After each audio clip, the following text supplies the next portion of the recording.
1300. Beleza, galera, mais um vídeo aqui no canal trazendo mais um evento. Hoje é 18 de setembro. De setembro já. Ontem saiu o evento da PlayStation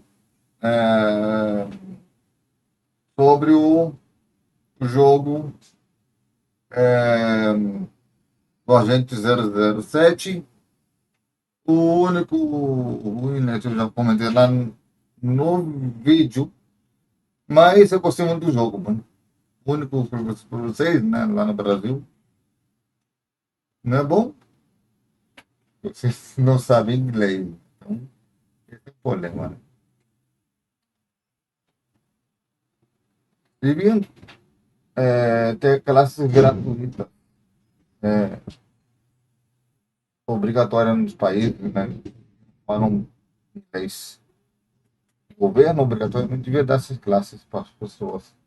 Quem aprender um idioma, pode ser inglês, francês, japonês, o que quiser. Eu estou só comentando isso porque eu acho bizarro. Um país como vocês, lá tem muita coisa e não tem botão de aprender inglês, mas graças a Deus temos vários aplicativos, né, de internet que pode usar para poder aprender idiomas, né? Por exemplo, entre eles, o Duolingo. Tem um canal no YouTube chamado Eco Language também, podemos aprender idiomas também. Outro canal, outra forma de aprender idioma também usando o ChatGPT, o Gemini. Então, é bem legal essas ferramentas. Por esse lado, eu não esqueço alguma coisa do inglês, eu vou lá e consulto com eles, né? O GPT especificamente, eu uso o GPT. Então, hoje estou gravando aqui agora o primeiro evento do dia, já terminei com o médico já, porque amanhã, domingo, termino já, né? Domingo, né? Devo estar. Estou gravando isso aqui no dia. Deixa eu ver o que estamos gravando. Eu estou alongando o vídeo para poder. Em setembro 4, então, isso aqui. E como tem um furacão vindo em caminhão, tá, tem que tomar cuidadinho, fazer rapidinho. Então bora lá. Good evening. How are you? So this is going to be audience participation, and it's a little strange because I can't see you as well as I normally can. But how many of you came by the booth today wondering what in the world NASA's doing in town? How many of you were pleased that we are in town? Well, we are so glad to be here. My name's Marsha Lindstrom, and I'm part of the NASA's SLS, or Space Launch System rocket team, and my job is to go around telling the Artemis story, and I brought along a pretty impressive group to help me do that tonight, and we're going to try to speak your language, and you can help us do that. So it's an incredibly exciting time at NASA. There are more space launch vehicles being built and developed than at any other time in history. It is in a unique time of innovation and exploration, and we're going back to the moon. Did you know this? Vamos volta para a Lua, NASA vai levar a gente para onde? Mars, you betcha. So the future of human spaceflight is extremely bright, and it's happening right now. And we're prepping for Artemis 2, which is the first crewed mission to the moon since 1972. I was just a little young pup of 8 years old at that time. But that's the last time we were there. We currently are scheduled to launch no later than April of next year. So we are talking... Então, até abril de 2026 a NASA vai voltar para a Lua. So 33 weeks. That's it. That's what we've got and to be ready for launch. Now I'm telling you about Artemis 2, but I don't want to get too far ahead of 33 semanas, hein, para a NASA ir para a Lua de novo. On November 16, 2022, we launched the SLS rocket with the Orion spacecraft aboard it from Kennedy Space Center at 01:47:44 Eastern. And we started to take that first step back to the moon. So before we get ahead of ourselves, let's take a little look back at that. Our return to the moon will be different than the last time. We plan to explore more of the lunar surface and The learn Space how Launch to System live. is now counting down to liftoff of Orion on its maiden voyage to the moon. Vai ser And legal here we esse go. evento aqui da NASA, hein? Hydrogen burn-off igniters initiate. 7, 6, 5. 4-stage engine start. 3, 2, Como é com a NASA 1. aqui. Boosters in ignition. And liftoff of Artemis 1. We rise together back to the moon and beyond. We are all part of something incredibly special, the first launch of Artemis.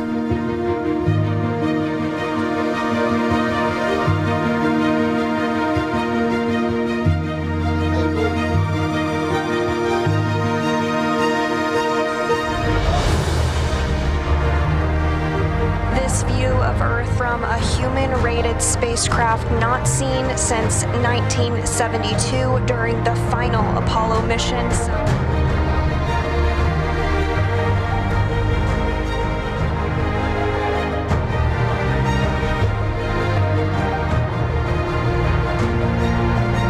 Distant retrograde orbit. We're going to be about 38,000 miles away from the lunar surface. We're going beyond anywhere we ever went for Apollo.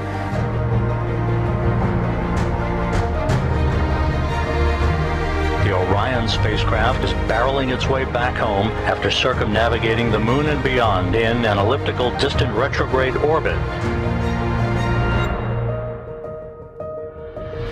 Splashdown. Orion back on Earth.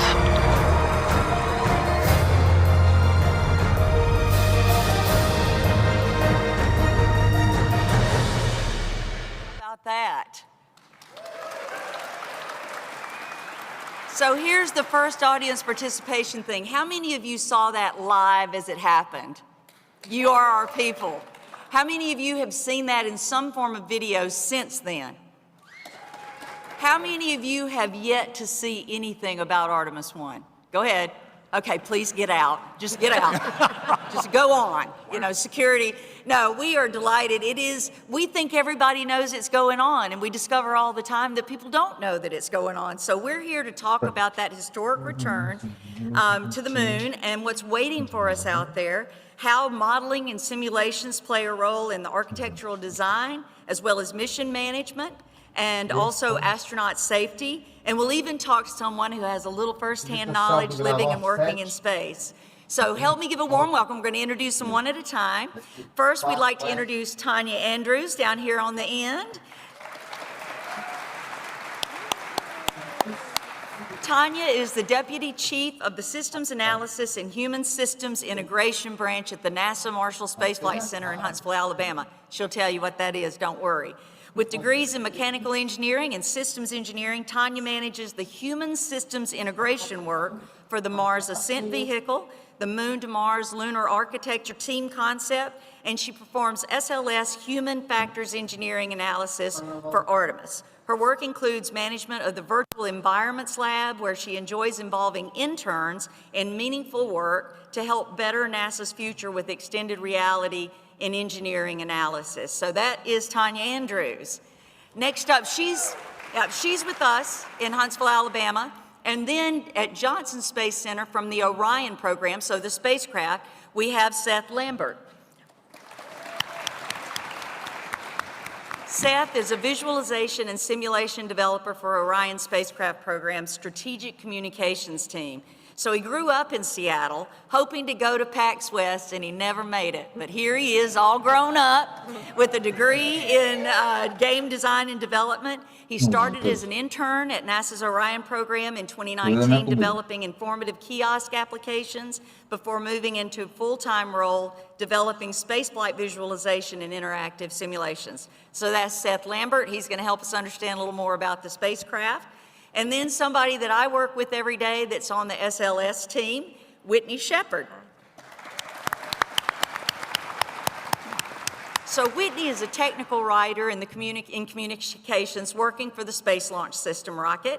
It's no surprise she ended up there. She grew up a few miles from where we work right now at the Space Flight Center Marshall Space Flight Center. Her job is to write about the amanhã rocket and temos its evento mission aqui in em a box, way eu that acho. speaks to the general public. So taking engineerese and turning it into real Segundo os peopleese. insiders, She também is teremos um using the evento da principles of PlayStation. game development to Mas tell o stories and problema design é a conceptual Top Game Show. roadmaps that create Então, engaging narratives. o evento está cheio de And she evento da works Top Game hard Show, to inspire the next provavelmente. generation of young explorers Será that que o we are evento de hoje não calling the tem nada a ver Artemis com games, generation. And by mas the way, that's all of us. It's not just young explorers. So warm welcome for Whitney. lembrando, dia 23 não tem And then evento aqui finally, no canal. because you really can't do a panel about space exploration without having someone with some firsthand experience. So help me welcome Hoje é Dr. Michael 18. Barrett. Mês 9. So now sit back, because it's going to take just a minute here. With a BS degree in zoology, zoology, então. and board certifications in medicine and aerospace Hoje. medicine, Dr. Barrett has the distinction of having flown aboard the Russian Soyuz, the Space Shuttle Discovery, and the SpaceX Crew Dragon. He's lived aboard the International Space Station and has racked up 446 days, 15 hours, and 21 minutes Box in amanhã, space. galera. Deixa eu ver aqui, He ó. is also an aquanaut, where he used virtual reality for telemedicine during the Nemo 7 mission.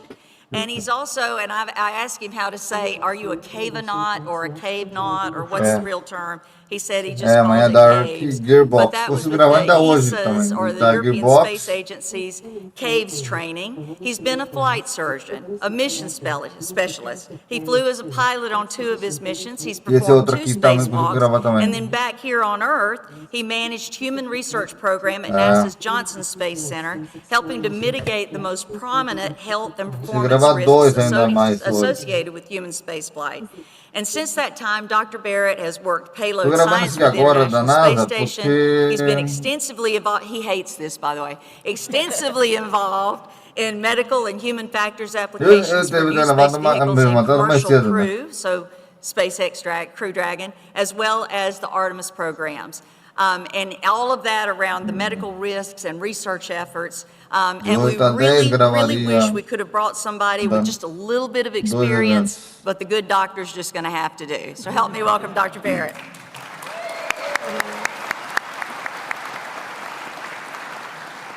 All right, so before we get into the real nitty-gritty, it's true confessions time.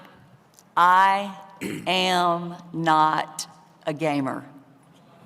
I know, it's disappointing, isn't it? It's horrible, it's disappointing. But I did bring along some enthusiasts with me, but Seth, talk to me a little bit about like your gaming experience. Sure, absolutely. I'm an avid gamer, particularly fond of immersive simulations and narrative RPGs. To call out a few, Dishonored 2, Fallout New Vegas are really my jam. So, Dr. Barrett, are you a gamer? Agora não tem que ver nada com I games. was really excited when the original Pong came out long before most of you were born. I survived medical school on asteroids and hold the record for Abbott Hall at Northwestern University in Chicago. But we kind of live in a gaming world at NASA. We don't have spaceships that we can just check out and go fly around, or spacesuits or robotic arms. So we spend a lot of time in high-fidelity simulators, which are basically games, the same interfaces, the visuals, the digitals you guys have, except we really sweat bullets when we do that because the implications are pretty dire. I will have one caveat. The most high-fidelity game I played without being in space, there's this centrifuge in Russia called the MOAC, and it has emulated the joysticks and the controllers for doing a manual entry. MOAC stands for Mother of All Centrifuges, by the way, because it is the biggest in the world. And when you make wrong control inputs, you're going to fill 8 Gs through your butt. So yeah, games to me are a very visceral reality. Yeah. So now, Tanya, you're a little bit like me, but are you a gamer? Does Tetris in the 90s count? Tetris counts for me. I am not a gamer, but we employ quite a few gamers in our virtual environments lab at Marshall Space Flight Center. Oh, so we que recognize interessante, the ó. need to have you guys there to simulate the things that we can't do here on Earth. But in fact, a few years ago, I took my son to take your child to work day. He's about 8 years old at the time, and I take him into our virtual environments lab, and he puts the headset on. I don't allow my kids to even have a gaming system. I tell them to go outside and play in the woods. Boo. No, I know. So he puts the headset on, and he's Oh, interessante. completely Você vê feeling então, betrayed galera. by me, right? It's like, Mom, you do this all day. I'm like, no, I just hire people to do this all day. So I don't understand gaming, but I do understand systems engineering and the importance of being able to use the technologies that are developed through the gaming industry to apply to the many things that we need to be testing at NASA. So though I'm not a gamer, Olha só o que ela acabou de dizer for those who aqui. can do the development of these games, and I'm so thankful to have that as a tool Estamos for us to use pegando in systems algumas analysis. So estruturas we have given de Whitney on our jogos team, para we've given her brand new nosso call sign, projeto Lady na Gamer. NASA. So Lady Gamer, what about it? Olha só. I've been a huge gaming fan all my entire life. I play a little bit of everything. My favorite subgenre is anything Soulsborne. Praise the sun. Souls-like. And but I do a little bit of everything. I love RPGs. I love horror. Enjoy it all. Yeah, and so you can see from the image that we do have a good many gamers, and there's some aboard station, but we have a pretty big enthusiast aboard station right now, don't we? Yeah, we do. Johnny Kim, who's also a physician astronaut, a really good friend of mine, and I've actually been working things with Johnny a lot over the last couple days, and I asked him casually what games does he like, and he very enthusiastically sent me this in like 30 seconds. As a kid, I grew up playing StarCraft, Counter-Strike, Warcraft 2, too many hours maxing out Final Fantasy VII to 100% gameplay. Played Diablo 2, was playing when duping stones of Jordans was as easy as clicking the ring. As soon as I picked up a different one, gamers will understand the reference. Sounds like you did. GoldenEye, Halo, Metal Gear Solid series, the list goes on. Before he launched to the space station, he was playing Minecraft, Diablo 4, Rainbow Six Siege, the latest Halo, Call of Duty Black Ops 6 with his kids. And when he's by himself, he enjoys survival horror games like Resident Evil, Res 2 Remake, Fortnite, Roblox, etc. It goes on, I'll stop there, but you get the idea.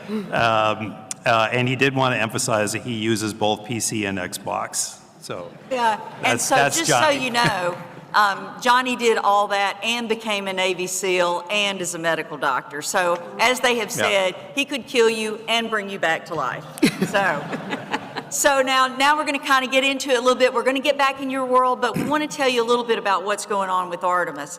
So why, Dr. Barrett, why even go back to the moon? I mean, been there, done that, did Apollo, why go back? Well, so, you know, for this generation, the kind of the elephant in the room here is that we were there, and it's been a long, long time since we've been there. So late 60s, early 70s, those were our last missions, and a lot of us saw that momentum that we had and that it was built, and it was really kind of disappointing to see that stop, you know, just to be real honest. So decades have gone by, and what have we done since then? We've redirected our efforts, low Earth orbit, new vehicles, space stations, long duration. We have learned a ton, which has been really, really good. But when you think about what spaceflight is, it's a very elective thing to do. It's something that countries do because they have surplus resources and it's going to make them better. And we've developed a lot of technologies now that are going to make that whole effort better. When you look at geopolitics, everybody has interest in the moon because of resources, because of science, because of all sorts of advantages, especially if you're thinking about expanding into the solar system. You know, the German scientist Kraft Erika said, if God had meant for us to explore space, he would have given us a moon. Well, we got one, right? That was the point of what he said. And so every factor, every geopolitical attitude right now is telling us it's time to go back. And the Artemis is our framework to do that right now. It'll be a series of increasingly complex missions, starting going around the moon, landing on the moon, building bases. And the idea is to get a foothold on the moon, to stay, and it's a part of our steps of expansion into the solar system. It's a big deal.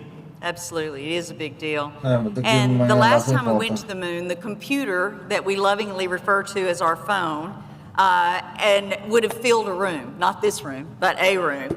No one had even heard of Waze. You know, we had explored about 6% of the moon. We landed on Apollo, the equatorial region. So about 6% of the moon. That's sort of like showing up at a deli in New York and saying, I've seen America. We have barely scratched the surface. So Tanya, do we know what awaits us at the moon, and what are we thinking? There's a lot of possibilities when you're looking at lunar exploration. We are interested in the types of soil samples we can get. We're interested in the exploration of the different poles. This time we're going to be landing on the southern pole. which is very different than where we've landed before. We're doing a lot of studies right now looking at the shadows and how dark the shadows are, how the light angle is going to affect our visibility when we're dealing with the different scenarios of things that could play out for our missions. Yeah, and what do you think the very first thing we're going to be looking for on the moon is? Okay, but to get water, we probably need power as well, right? So solar power. And one of the places that we're looking at in particular is Shackleton Crater. And it's one of 13 sites that have been identified now. And one of the things that allows is there are what we refer to as eternal peaks of light, so almost perpetual sunlight, immediately adjacent to permanently shadowed craters where we believe there is water ice, and it's still frozen there. And so you're right, we're looking for water because why? That's what? Air to breathe, water to drink, and liquid hydrogen and liquid oxygen make what? Boom. Rocket fuel. Exactly. So it is really, the moon stands as a testament to our history, a witness to our history. So Whitney, how does living and working on or near the moon, how does that prepare us for Mars? Because that's the next step. So we've had people on the International Space Station for more than 20 years. I mean, what are we thinking? Well, we have been so successful and we have learned so much with the International Space Station, but it's time to go a little bit further. International Space Station is in low Earth orbit and we're ready to go back to deep space. The moon is a very handy test bed for technologies that we want to prove on Mars, prove for Mars rather. So the moon itself, it's right in our backyard, right? We don't have to go terribly far to get there, and certainly not as far as Mars. Yeah. And so, Dr. Barrett, I've watched a few things. I stalked you a little bit to kind of learn how you think. Are you scared? Not creepy at all. No. So you also consider the International Space Station to be a real test bed, not just for the moon, but also for Mars, right? Oh, absolutely.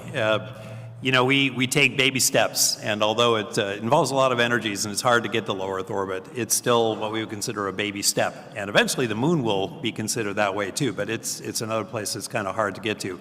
But the ISS has a really well-equipped laboratory. It does a lot of things for us. It helps us do a lot of science into combustion, fluid, dynamics, physics, heat transfer, and my favorite is the human body in space.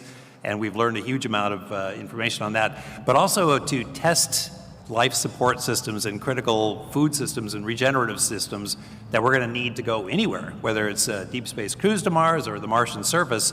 So in a way, the station is like our low Earth orbit wind tunnel. It's a place where we can test things and test them for effectiveness and reliability. We need things to work for years at a time before we're confident to go on to the moon and Mars. And so station has done that. It's given us a huge amount of knowledge as well. And I think you referred to it as the ultimate destination for the scientifically curious. I did, and it is. However, it's time to push that destination a little bit further. Absolutely. And having a low Earth orbit platform and a lunar platform, which will become a surface wind tunnel for us. Those two in combination are going to give us the tools we need to expand. Yeah, so we test the technologies on the moon and the International Space Station to use on Mars, but just to give a little bit of perspective, and this is where you guys get to play, how far away from Earth is the International Space Station? Shout it out. 90 miles is one answer. Anybody else? What's the answer, Dr. Barrett? Well, 250-ish or so. It also it's about the same distance as here to Spokane. I would caution a little bit, and we don't think in just distances, because to get that distance involves huge energies and a velocity change of 17,500 miles an hour, which is most of the velocity change you need to get to the moon also. But 240-ish, 250-ish is about right. Yeah, so my flight from Chicago here is about that 3-hour flight. So that's not too bad. Get some snacks, an audio book, you're good to go. So now, how far away do you think, and when we're saying this, I mean in average, because it's always moving, but how far away is the moon? All right, so Seth? The moon's about 1,000 times further than the ISS, roughly 250,000 miles, which is about a 3-day return trip. Yeah, so that's a long trip. Três But what of dias Mars? de How voo. much time do you guys, and let's talk, well, we'll talk distance first. How far away is Mars that would be around its closest point to Earth? Anybody?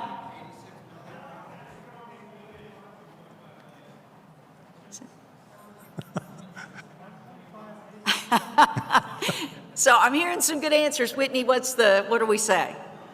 It takes about 9 months to get to Mars. That is one way. What the- So you're going to be going 9 months with your best friends in a very small crew capsule.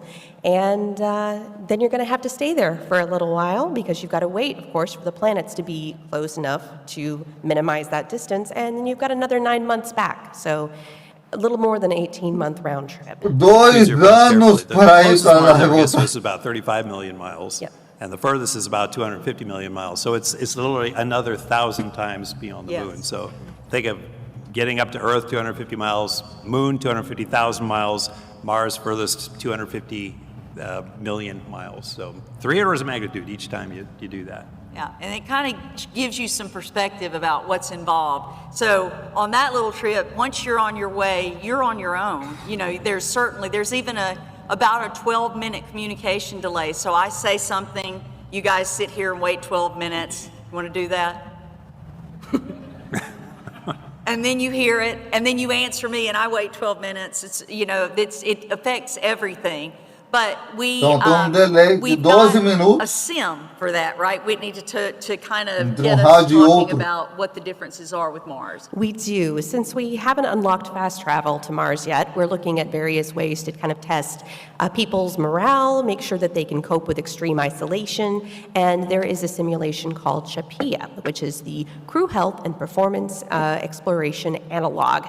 And what that means is that they took 4 people, 4 very brave souls, and they put them in extreme isolation for about a year so that they had to cope with similar situations that people who are going to Mars are going to have to cope with. So limited resources, boredom, and they discovered something very interesting during that time when they were conducting that experiment, and that is that gaming basically saved these people's mental health. They became obsessed with games like Civilization and SimCity, and all these games that we associate with very long play times actually helped their mental health. It helped them their cognitive abilities, solving problems, and NASA is actually looking at creating own specific games for astronauts for training because it was so successful with CHAPIA. When we do that simulation, guys, we'll take Tetris and Pong and all that stuff. So we'll keep it together. So I should mention, we're locking another crew in there in about 3 weeks Yeah. for another 370 days. It's pretty cool simulation, and you can keep up with that. So now we've given you sort of an overview of what Artemis is. It's that return to the moon, increasingly complex missions, test flights really, to get there. You've seen the highlights from Artemis 1, and let's talk about the upcoming mission. And I told you 33 weeks is about where we are from launch of crew back to the moon, April of next year. So Seth, you work on Orion's spacecraft team. What's the Artemis 2 mission, just like a high-level overview of what they're going to do? Yeah, absolutely. So they're going to launch on a 10-day mission. It's going to take Orion and our 4 crew members on a free return orbit around the moon and back after performing a 24-hour high Earth orbit. During the mission, we're going to be checking out all of our crew systems, our life support systems, both on Aí as well as detalhe, on galera. Orion. Todos os We're going to eventos perform a lunar flyby, and after separating from our upper do ano stage, inteiro da we're going to Pax perform West a vai estar aqui no rendezvous canal a proximity partir operations demonstration, which is going to be the first time that our crew have hands on the controls of Orion. It's going to be a Eles vão manual ter piloting provavelmente demonstration vários to make sure that the eventos crew no can começo do ano. properly pilot the vehicle in proximity with another vehicle, and that helps prove out the technology for future missions on Artemis 3, and we'll be docking with a lander. Yeah, so we'll do a free return trajectory around the moon, so use the Earth's gravity to return. We did that on Apollo 13, not on purpose. That's how we had to work to get them home because of the anomaly that they had experienced. But that is the plan with Artemis 2. So that's how we'll be coming back home. We'll splash down off the coast of San Diego. So now, given Whitney and I both work for the rocket program, and Seth works for the Orion program, we might be a little bit biased, but the rocket and this spacecraft really, truly represent an unparalleled national capability. The rocket stands 322 feet tall, weighs in at 5.75 million pounds when fully fueled, and packs 8.8 million pounds of thrust off the pad. It is a beast of a rocket. It's the only rocket capable of carrying crew aboard Orion and the things they need on a mission to the moon in a single launch. And Orion is the only spacecraft that can get humans to the moon, sustain them on that mission, and then bring them safely home. We don't think that'll always be the case, but that's the case right now. So does anybody know the statistical rate of success for a brand new rocket, like on your first launch? What do you think the statistical rate of success is? I only hear that. I hope y'all can hear us. What did you say? It's about 50-50.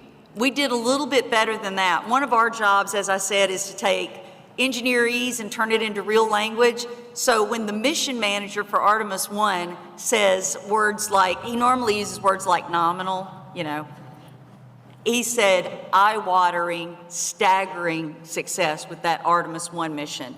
And it's one thing to build a spacecraft and a rocket for an uncrewed test flight.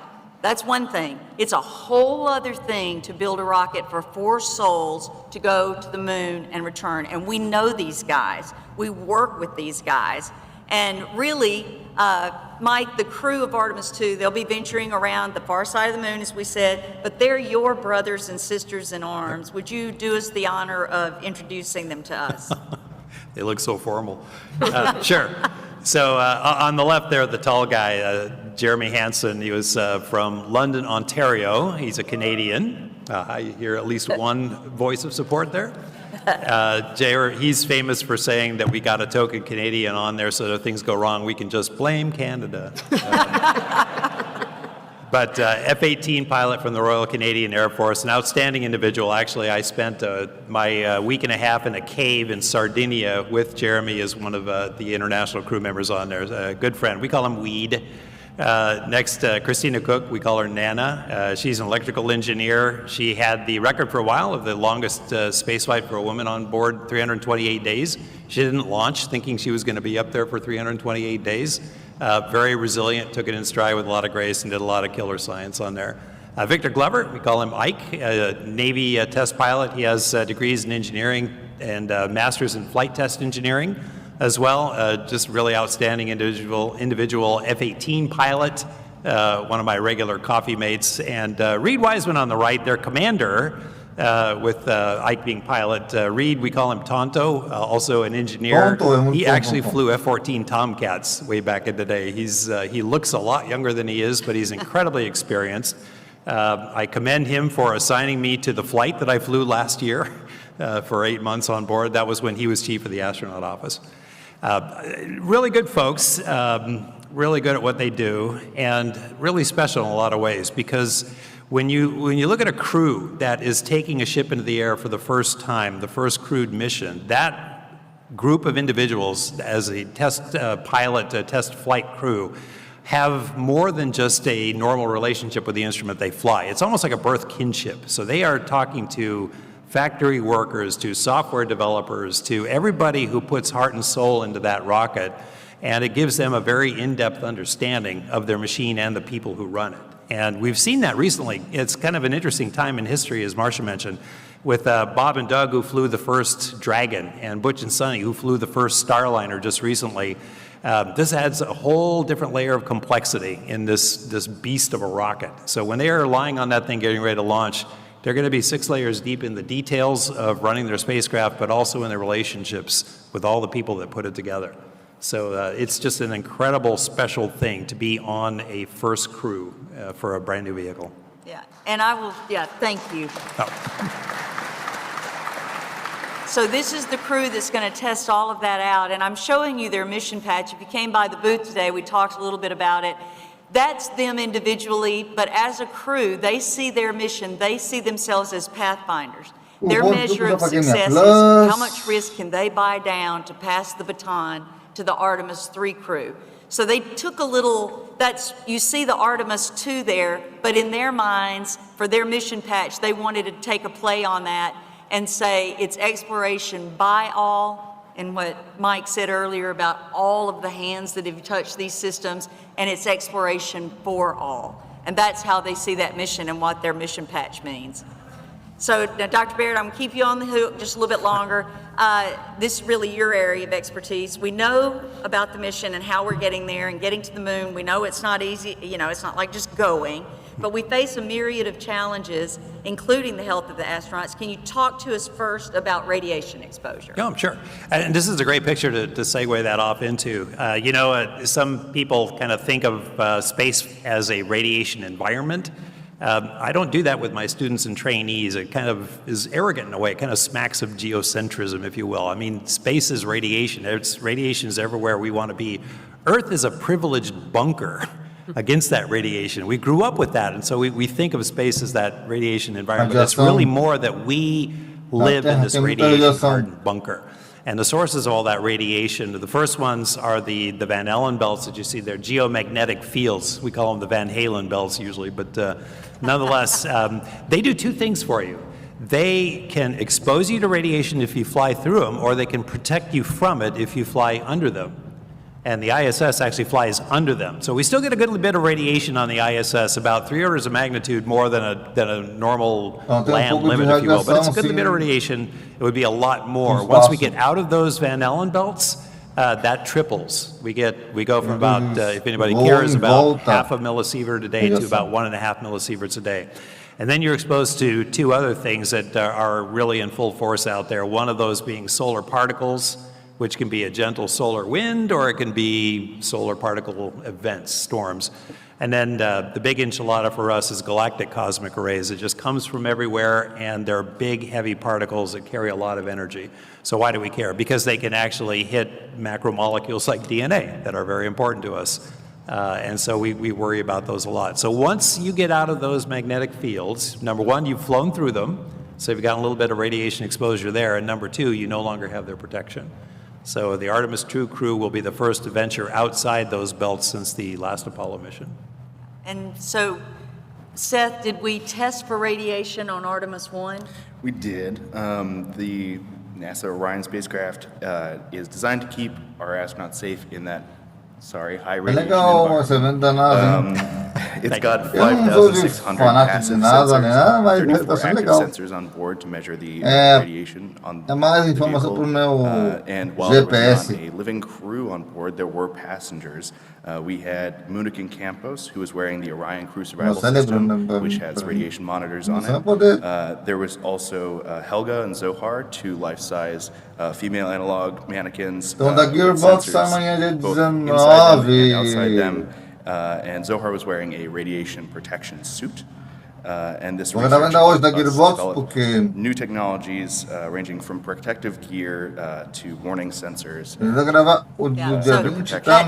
That image is a little creepy, isn't it? But that's Helga and Zohar, and it did help us understand more about how to protect. So, Dr. Barrett, there are other dangers. Like I said, I've listened to a couple of your presentations, but of the impacts on the body and the adaptations of the human body to those extreme environments. And I heard you say we actually become extraterrestrial beings. We do. So it's not just radiation mitigation, is it? No, but it's interesting. Almost every system in the body changes. Your heart changes its regulation, nerves, bones, muscles, immune system, endocrine system, everything changes. And most of those changes are adaptive. They're actually good things. So when I use the word extraterrestrial, after a certain number of weeks, you shift so many things from the shape of your body, the distribution of your organs, your volume of plasma, red blood cells, and you become better. I mean, your body is telling you, I'm in zero G, I need to do this, and I'm going to be better. And it's pretty cool to be that adaptive. Then it's maladaptive when you want to come home, and then it kind of sucks. And so when you think about what the human does, we go through this door, we call it G-state transition. When you go uphill, you have to get used to 0G for a while. When you come downhill, you have to get used to 1G for a while. But some of those things are truly harmful. And so if we're losing bone and muscle, we need to exercise 2.5 hours a day to put that back, because we know we do want to come home. And there's a few other things that kind of last. But if any of you have ever seen videos of people who just landed after long duration flight, you know, they can't walk straight and they look like bowls of Jello and they might be a little sick, and you just say, man, they're a wreck. But what you're missing is when they launch into zero gravity, they're sometimes sick, they can't navigate straight, they bump into things all the time, their face is puffy, they feel awful, and the guys that have been up there for a long time look at them and say, man, you're a wreck. So we adapt both ways. It's pretty cool. But when we go to the moon, things change. Fractional gravity, we don't know much about it. Dust is going to be really difficult because it's going to be in the air that you breathe and in your life support systems. The physical loads associated with putting on suits and going out there and exploring the surface and the chances of trauma and the exploration atmosphere that we're going to use in a habitat. It adds an extreme cold, a few degrees above cold in some of these shaded areas. So it adds new medical risks way beyond what we've seen now. So it's exciting for us to try to figure out how to prepare for that. So now, Tanya, you're working with some pretty cool equipment to help us understand other factors that must be considered in the confined spaces of microgravity. Tell us a little bit about that. Yeah, well, Mike and his team at JSC are looking at how the human body reacts. At Marshall, we're more concerned about the hardware. But we do that because we want to support the crew members, right? So we're looking at, you know, how can we make sure the design matches the requirements for being able to do the tasks that we need to do? Do we have adequate tools? Is there clearance to actuate those tools? And it's not just the tools that the astronauts are going to be using in space, but also the ones that we use to assemble the vehicles here on Earth. I grew up blue collar, right? My dad was a plumber and electrician. So I've been in a lot of tight spaces with him looking at systems that just don't work as they're designed to work. And our technicians have to deal with those types of things as well. So with our design influence early on in the design cycle, we can make sure that things are assembled the way that they should be. So we don't have someone dropping a tool accidentally or fasteners accidentally and damaging the spacecraft before the astronauts ever have a chance to be on it. So there's the integration of all those different elements is a big job. SLS is being created all over the United States and shipped down to Florida for assembly. So we're making sure all those things can be assembled as planned. One way that we do that, though, is utilizing our virtual reality systems when we're doing that design analysis. We can build little subsections of this, but we can do it much quicker if we pull the designs into VR and look at how those systems are going together. The video you see here is augmented reality, obviously, but we do some of both of those things. And it's not just manned systems. The Mars Ascent Vehicle is a great example of an unmanned system that we're doing the same analysis for. So think about all the places that humans are touching the project, not just the astronauts doing the operation, but the people it takes to assemble, integrate, and test the vehicle as well. And we want to make sure that that's done correctly from beginning to end. She has a super cool lab, super cool. You can kind of see that. So here's an old joke. Go ahead and date yourselves. Anybody know how to get to Carnegie Hall? Practice, practice, practice. So thank you. Again, you're my people. We call practice sessions, of course, simulations, and NASA simulates everything to learn the things we need to learn to mitigate risk. Right, Seth? Yeah, absolutely. So before we can send anybody up to do anything, we have to simulate everything we do. The simulations allow us to test situations in all kind of variables to help us buy down that risk. And we simulate things from medical conditions in space, blast debris. We simulate design improvements to vehicles and crew systems, and we simulate interfaces that the crew will be using in the vehicles. Yeah, and so some of those pre-flight simulations are built in a very special building at Marshall Space Flight Center that we call the SEAL City. You're welcome. Whitney, you work very closely with that team of engineers. Talk to us about that. So there are 3 flight computers on the core stage of the SLS rocket, and these flight computers have a very big job. They communicate with Orion, they control the navigation, and they control how the engines perform. There's also software on the SLS rocket, and that software has 50,000 lines of code. So what do you do when you have a lot of 50 software and you've got a very big linhas thing de you've got to do with it? código. You've got to O test software it, deles and that tem is what porra. happens at Marshall Space Flight Center in the SIL CITIF. So the Comparado SIL com o da itself PlayStation é is pouco, the hein? Systems Integration Laboratory, and it has a very accurate environment of what it's like to have the rocket's avionics as well as the software systems. The lab itself includes the flight computers and avionics, but it also includes emulators for the engines and for the boosters and the Launch Control Center and Orion. At the CITIF, which Antes is de gravar o the próximo, Software eu vou fazer uma Integration and chamada. Test Facility, that's where they actually test the SLS computer systems and the software itself. What they do is they create test scenarios, and they run those over and over and over. So they'll have a great day of a launch where everything goes perfectly, but they'll also test something when a not so good day, when something that we don't want to have happen happens, and how does the software cope and perform? And that is always really cool to see. Yeah, so one of Marshall's highly specialized software tools is called, ironically, we named it first, Artemis, or a real-time environment for modeling, integrations, and simulation. And it's a suite of models, simulations, and hardware interfaces used for simulating avionics hardware and software through all phases of the mission, from pre-launch through orbit insertion. So Whitney, you mentioned they test all this. How many times do they test the mission? How many variables can there be? Well, by the time we launch Artemis 2, we will have run that mission 100,000 times. So, prepared for anything. Practice, practice, practice. So now, Seth, you're the bona fide gamer. You're the guy with the degree up here. You work in simulation and visualization. How do you apply that specific skill set in your work? Yeah, so I've been the lead developer on 2 interactive products for the Orion program. The first of which is Arrow. It is a real-time telemetry-driven visualization that allows the public to track Orion and its journey on Artemis from launch to splashdown using downlink telemetry from the vehicle. And the other of which is a Orion piloting simulator that we're actually demoing here on the expo floor.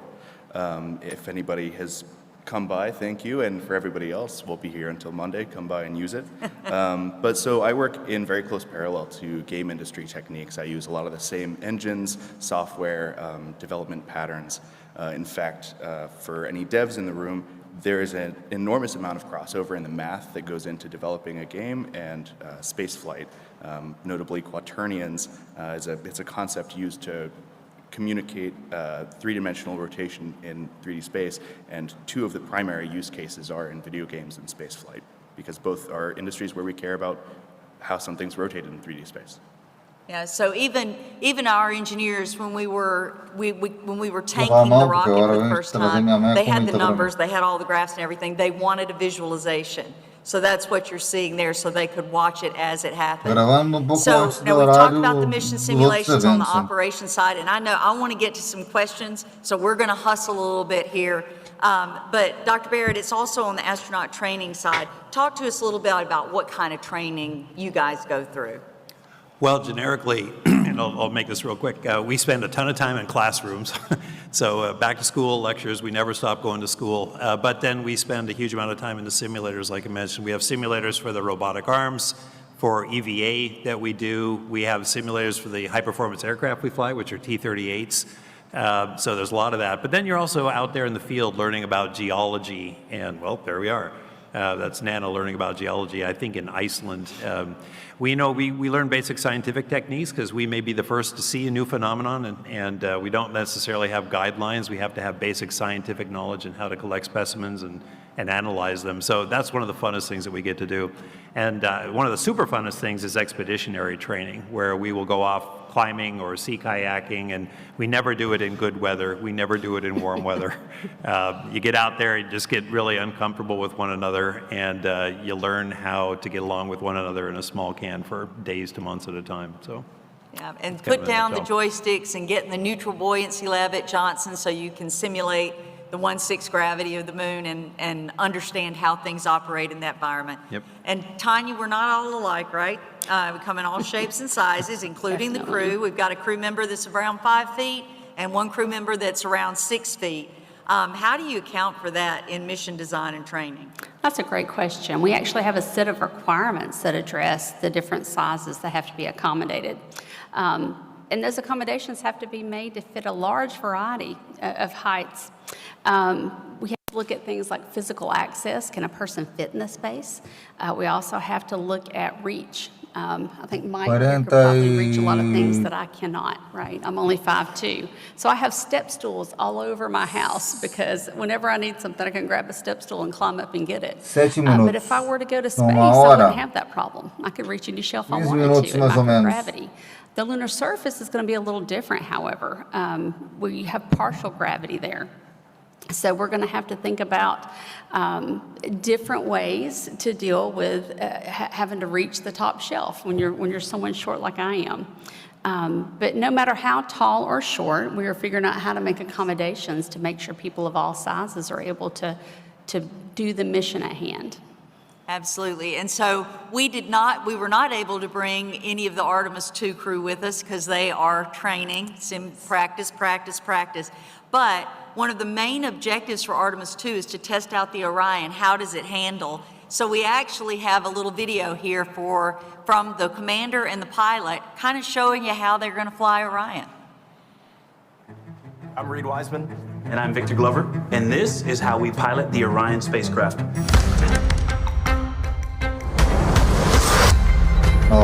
Programa de treino deles, vamos ver.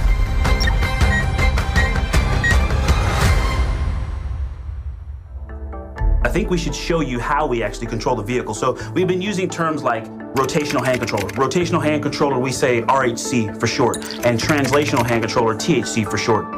In an aircraft, you would have a stick and a throttle, but it's the things that you put your hands on to control the spacecraft. We will pitch, roll, and yaw. Those are the 3 axes in each direction. And then we will also go up, down, left, right, in, and out. And we will assess how precisely that we can control the spacecraft. Que legal! But we mentioned earlier that the main controller of the spacecraft is software. And so the main way that we interact with the spacecraft is our cursor control device, your absolute favorite. I know you love this CCD. thing. This thing, it looks awkward, it looks weird, but when you get to use it, it's actually a genius piece of gear, and I know it is your favorite. Oh, it is. This is our primary way to interact with the spacecraft. And so what it does is it allows us to determine where we put our focus on the display. So I can move the cursor to a certain display, and then I can move the cursor around to interact with certain fields of data. And it's one of the primary controllers because there are going to be times when we're under 4G, 8G maybe even, and we won't be able to lift up our hands and push the buttons on the display. So this is exactly how we will do it. There is far more information on these displays than we will need to fly this spacecraft normally.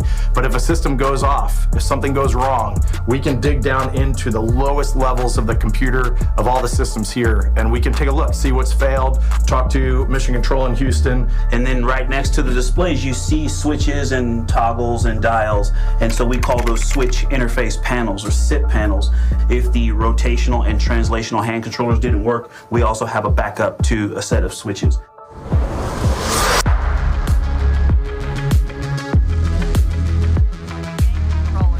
I mean, everything they're using looks like the things you guys are playing with. Is playing okay, or do you say gaming? I shouldn't say playing.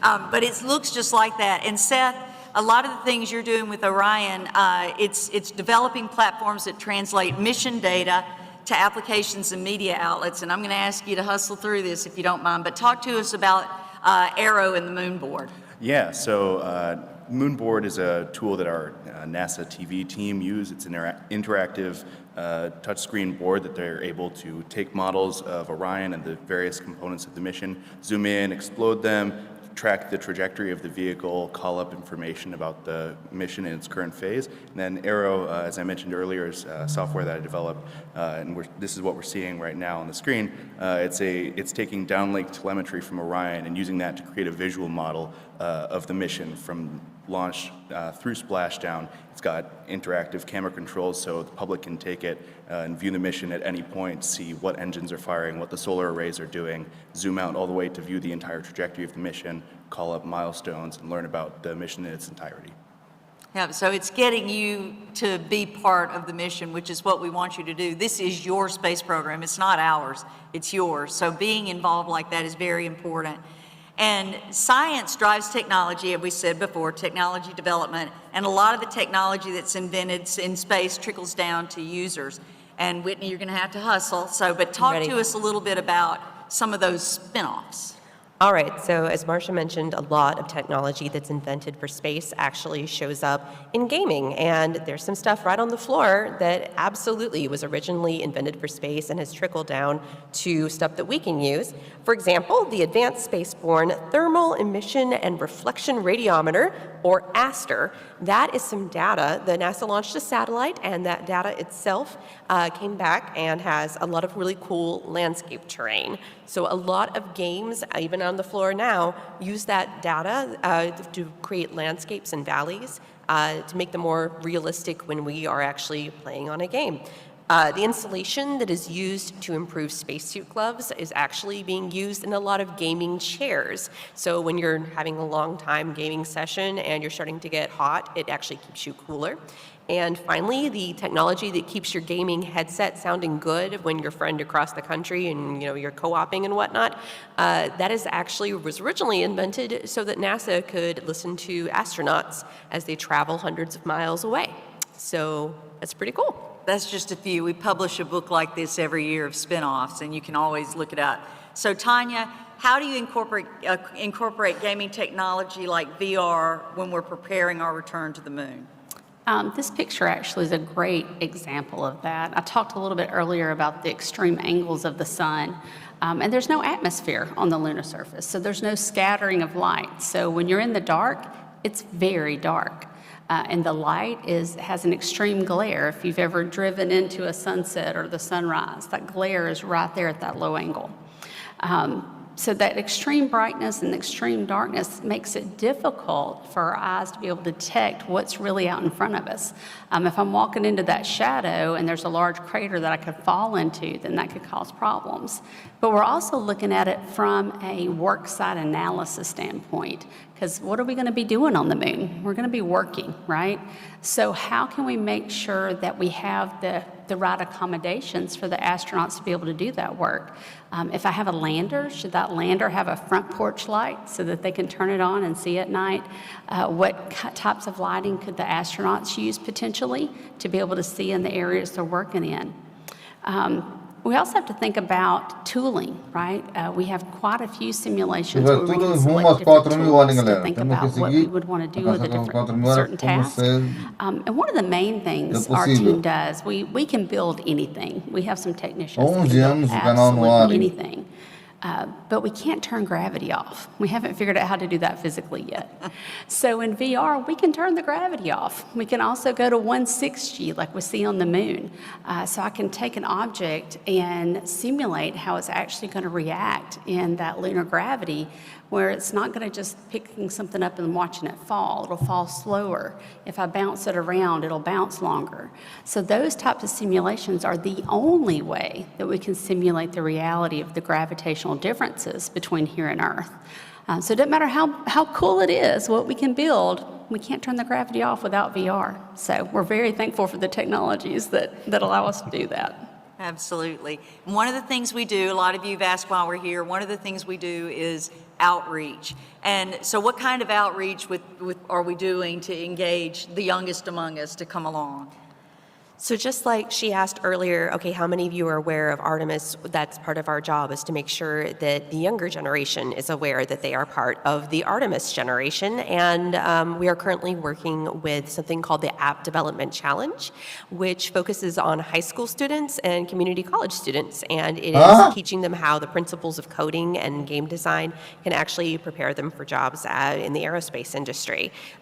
So hopefully in the next couple of months, we'll be doing a little bit more with that, but it's a really cool venture. Yeah.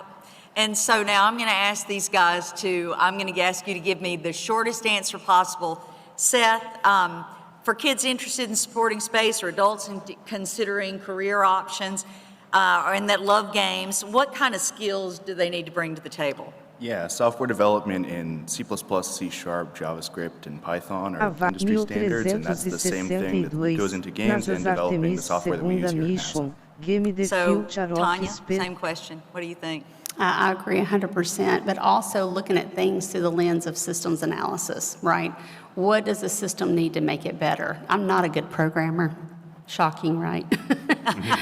But I do understand the systems. So working together, Seth and I make a good team in looking at that system as a whole and how we can improve it from an engineering and a coding perspective.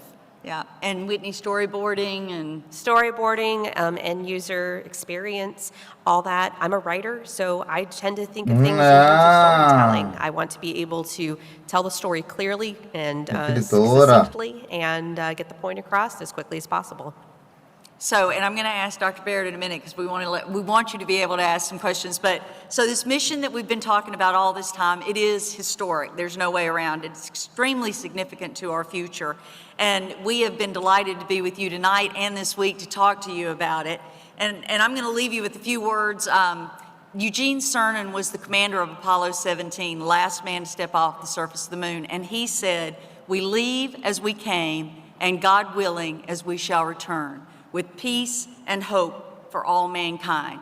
Those were hopeful words. We're turning those into prophetic words, and we are going back, and we are just getting started. Here we go. 1. Give me fuel, give me fire, give me that which I desire. Qué música electrizante, lembra de hacer like comentario. Aquí los vídeos. Ayuda bastante al canal. Vamos para Lua, galera, vamos lá. Vamos viajar para Lua. Vamos lá, galera, cantando na Lua.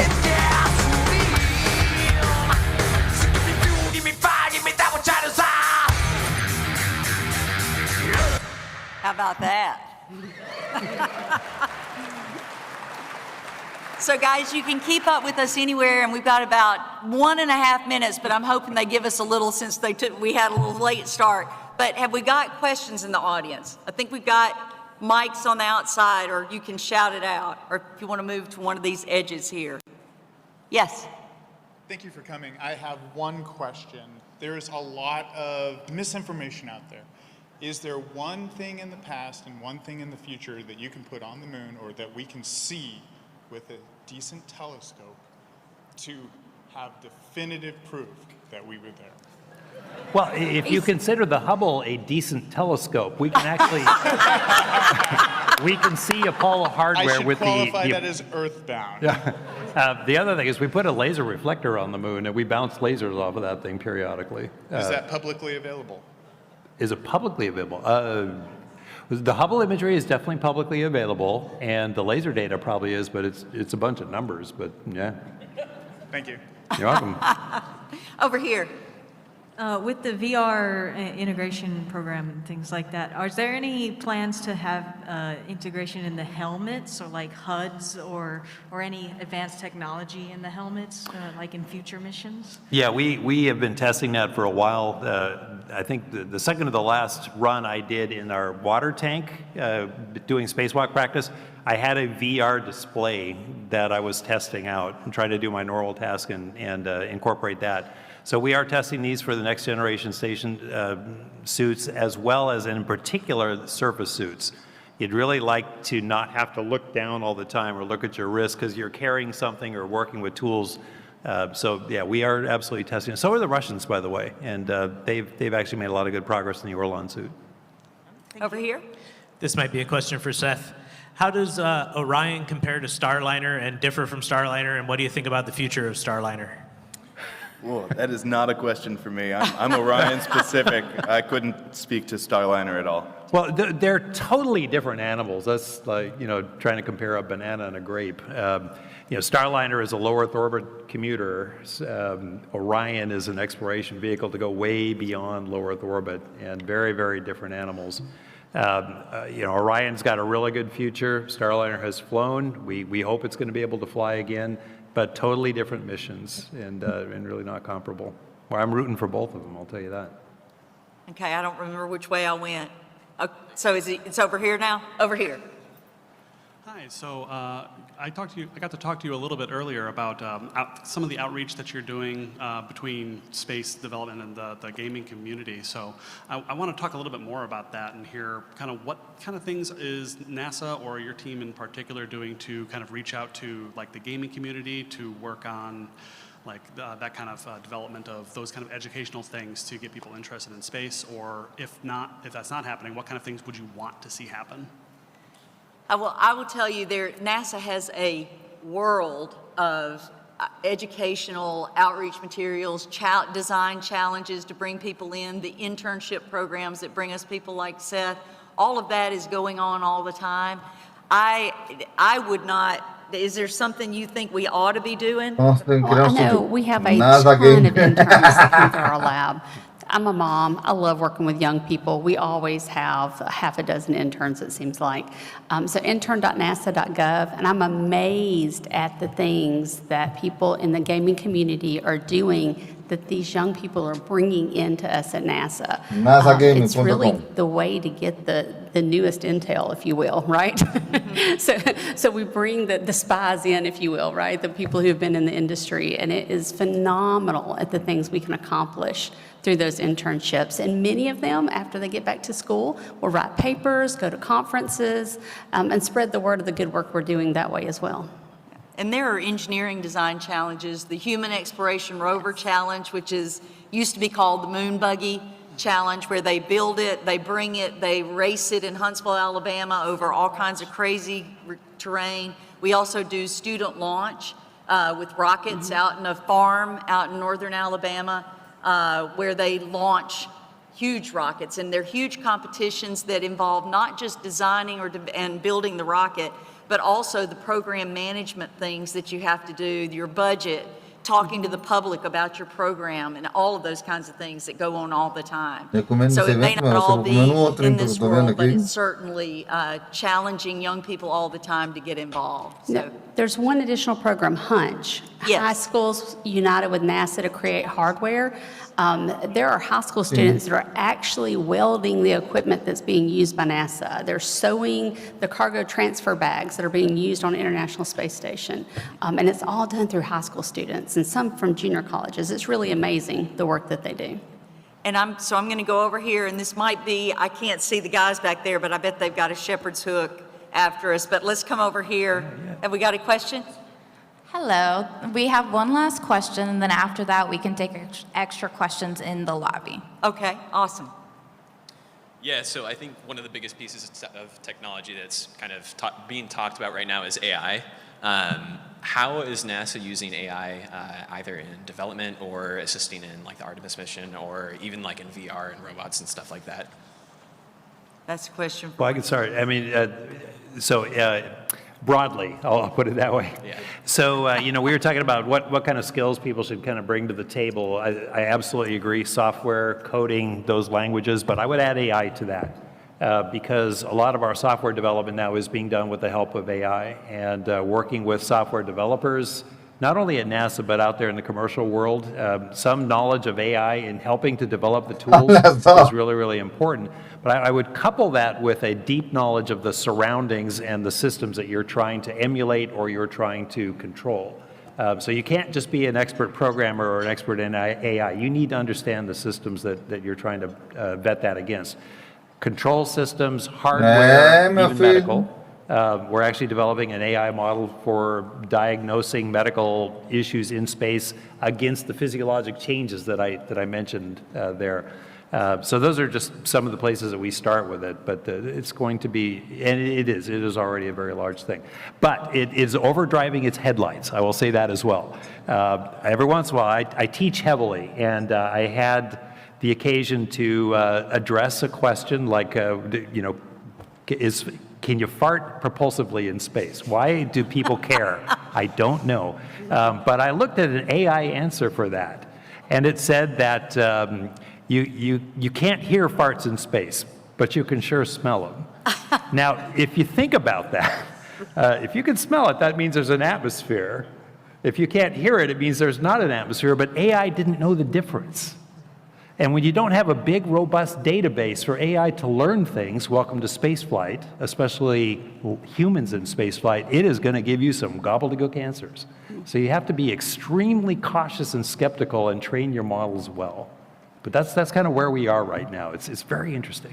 Awesome. Appreciate it. Thank you. And we are going to end on a fart in space. So how about that? Go for it, Y'all, it has been wonderful. Thank you for your interest. Thank you for your support. Follow us. Keep up. This is a golden age right now, and you're part of it. Thank you very much.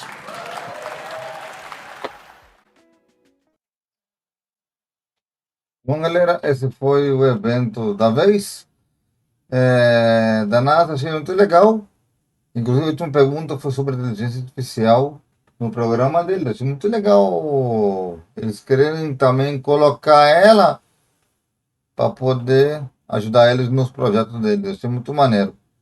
Então, galera, muito obrigado por me acompanhar. Amanhã a gente continua com a Gearbox e nos vemos até o próximo vídeo. Valeu, falou e eu fui. Até o próximo vídeo. Iniciar janela. Recomendado. OBS Studio. Já transição interrompida.